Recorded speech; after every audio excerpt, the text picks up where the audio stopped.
Welcome back to the Grand Solar Minimum. Today is March 6th, 2018.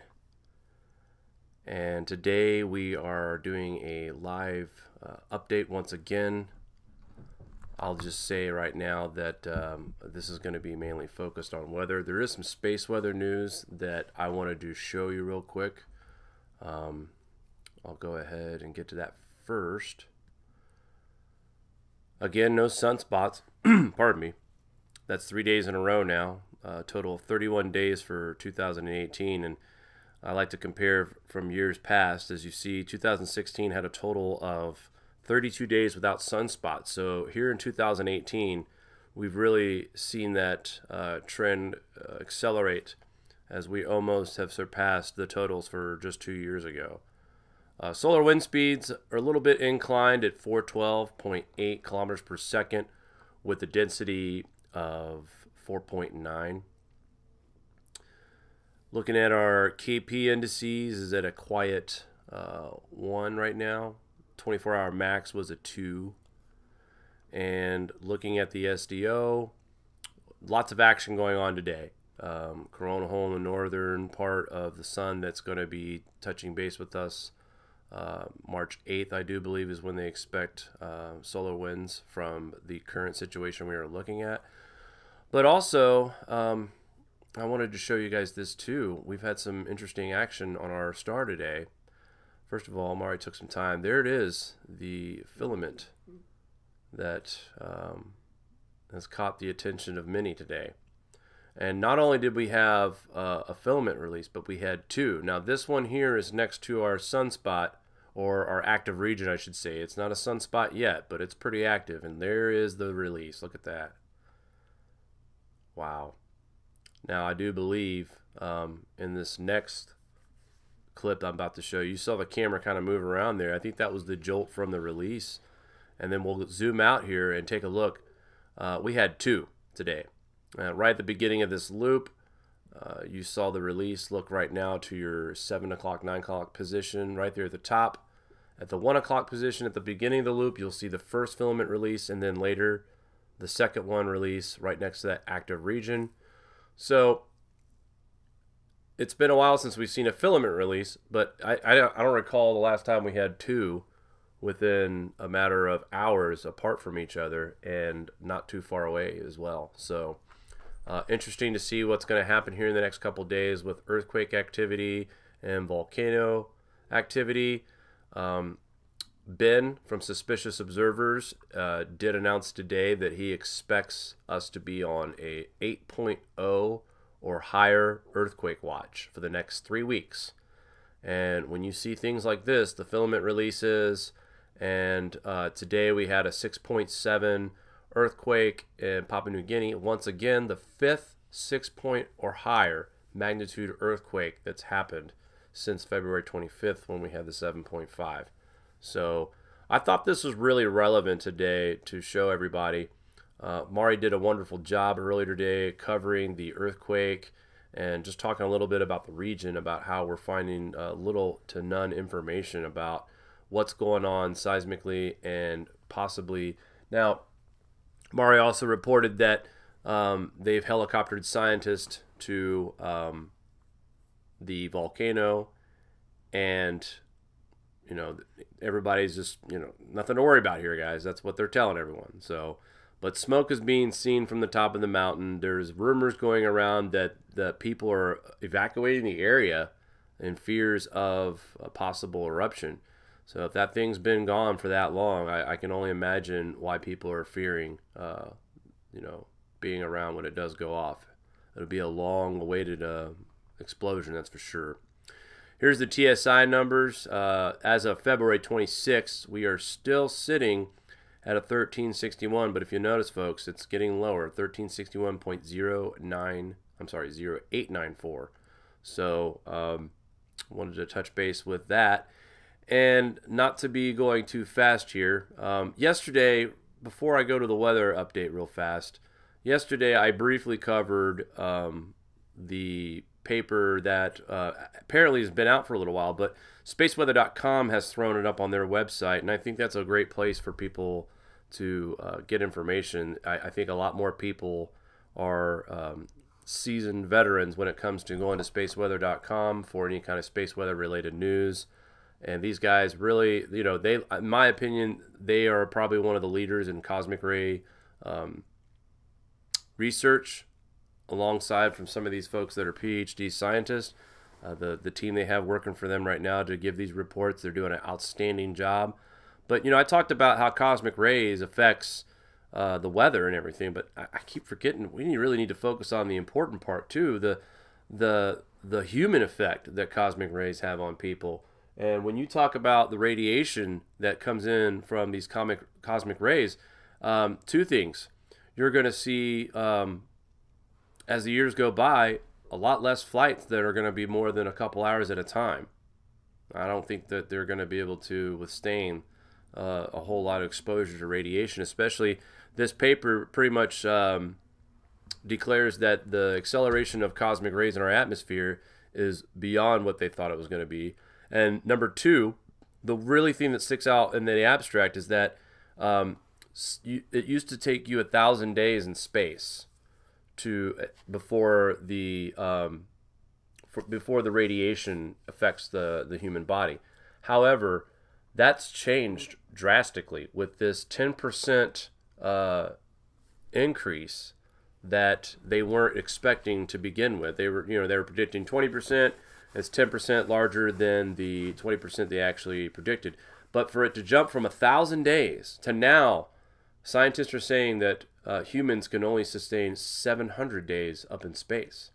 Now you're probably thinking, what's that? You know, this affects the future of any kind of space travel whatsoever. And we've talked about the missions to the moon that we've heard about, and they're talking about trying to go to Mars. And this is really, really, really big deal. People in the space stations, do you have any idea how long those people's missions are up there? They stay like, some are up there for 6 months, some are up there for a whole year. But to hear that we've lost 300 days in space due to this this cosmic galactic rays increase, and of course space always has these cosmic rays, but what I think they're trying to say is that for people who are in the space station, they're seeing a bigger increase than what we usually see in previous minimums. So I just wanted to touch base on that paper again. I appreciate the work that spaceweather.com is doing. I think they're being transparent, and I think the only reason why they put worsening on the title of their abstract is because for us humans, I mean, cosmic rays has an effect not just the climate, but it could affect anxiety, heart conditions, other things go and play with this as well. Plus the exposure to radiation for anyone who does air travel on a regular basis. So, all right, go ahead and touch base here. I was kind of looking over some things. Tropical tidbits always is useful. Believe it or not, this site does seem to have a different forecast every day, as you know, weather is not easy to predict.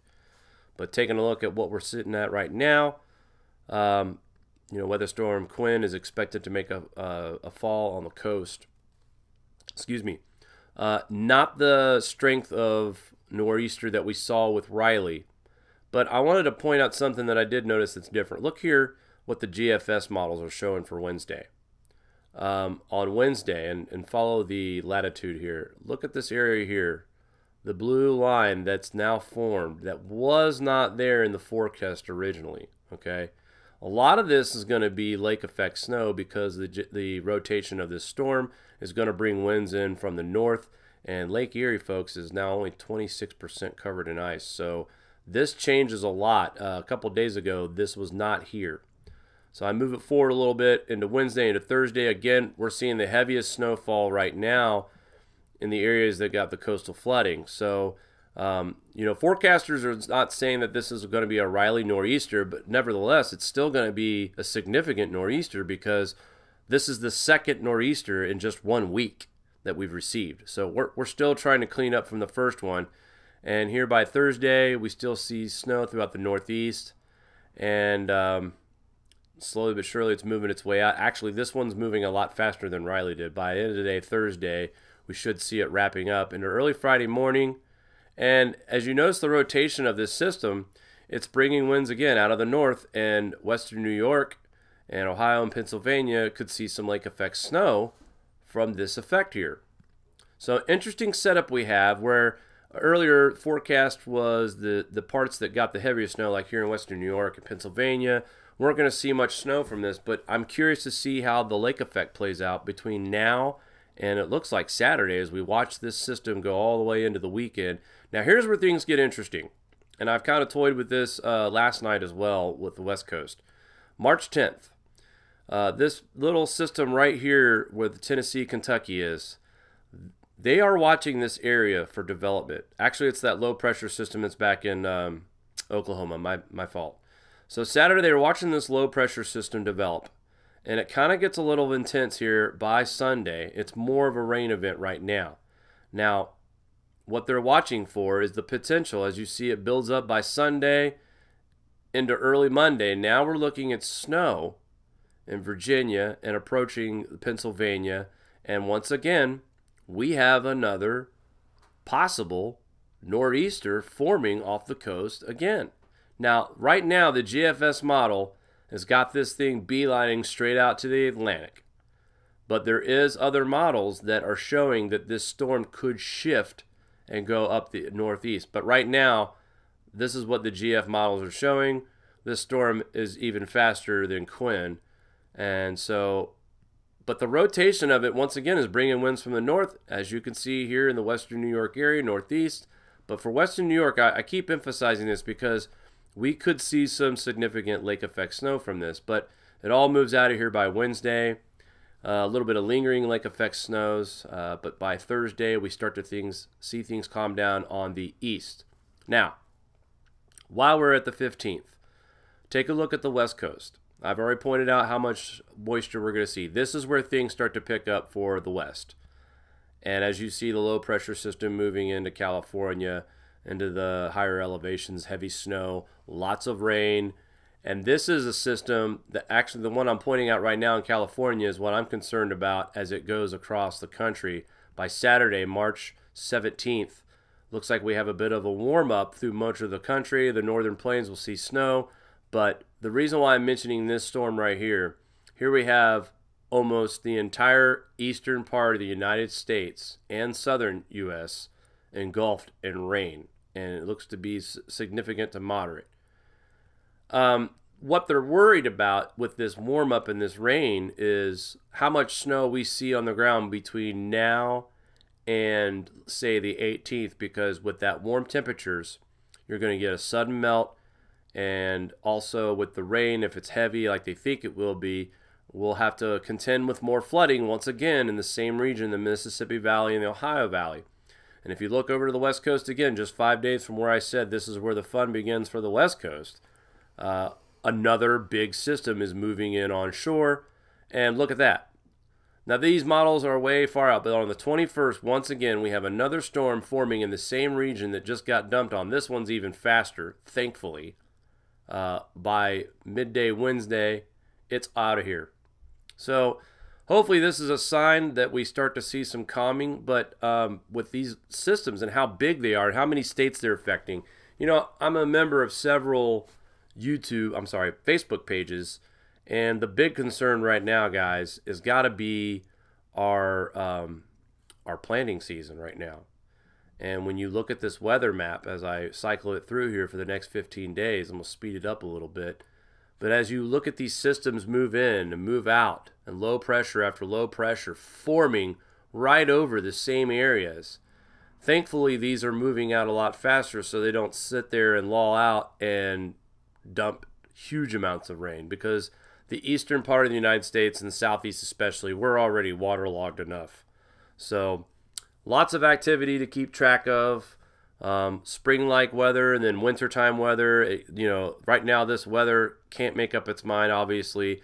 I've seen a lot of forecasters think that March is still capable of producing another big snowstorm for the month. So to be continued, I guess, is what we should say.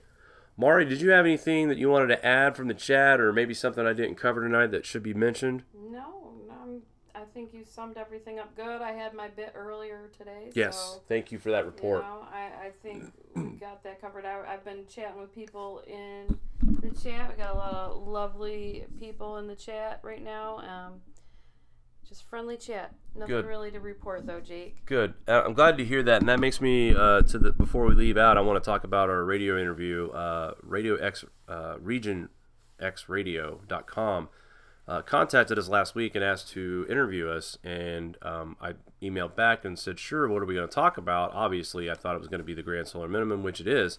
And the best part, you know, we're normally the ones doing the interviews, but this is going to be an opportunity for Mari and I to help educate.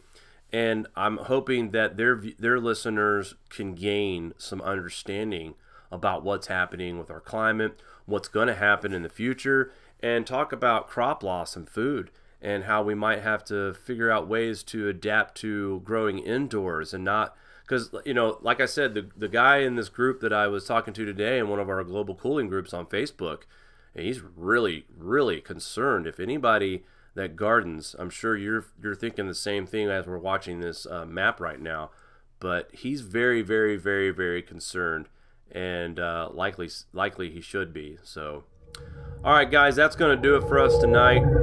We'll keep an eye on the situation. Again, today's headlines, it's got to be the 6.7, the 2 filaments that were released today, and of course we're getting ready to deal with Winter Storm Quinn. Not as powerful, but still significant enough to make sure that we stay aware and ready for what's to come with that as well.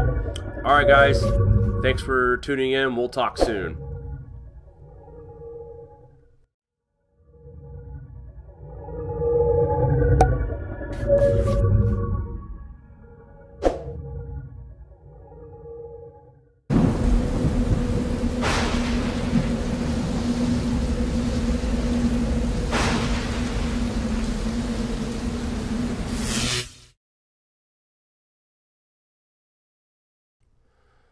Welcome back to the Grand Solar Minimum.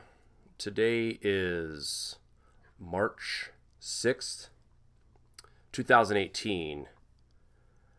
And today we are doing a live update once again. I'll just say right now that this is going to be mainly focused on weather. There is some space weather news that I wanted to show you real quick. I'll go ahead and get to that first. Again, no sunspots. Pardon me. That's 3 days in a row now. Total of 31 days for 2018. And I like to compare from years past. As you see, 2016 had a total of 32 days without sunspots. So here in 2018, we've really seen that trend accelerate as we almost have surpassed the totals for just 2 years ago. Solar wind speeds are a little bit inclined at 412.8 kilometers per second with a density of 4.9.